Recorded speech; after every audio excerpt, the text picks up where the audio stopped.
How to build a raft in Sons of the Forest. So to build a functional moving raft in Sons of the Forest, you must have the game updated to at least the January 15, 2025 patch. Before this update, rafts were not buildable. First is open up your survival guide by pressing B on your keyboard. Then just switch modes to where the book is in your left hand. You can do that by holding X on your keyboard. Then navigate to this part right here, which is basically the raft section. So there are two sections right here that you could pick from. And you could also select from one of the three options. You could go with the small raft, large raft, or the houseboat and the mooring right here. So let's say I want to make the houseboat right there.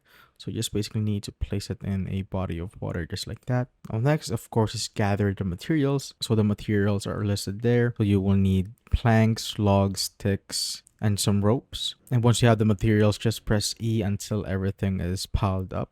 So once it's done, it should look like this. Now what you can do is push it a little, just like that, so that it will move towards the deeper part. And once you're good to go, just basically check out this stick or the end of this stick right here so that you could take full control of it, and now you can move your raft or your houseboat right there. And that is how you basically build a raft in Sons of the Forest.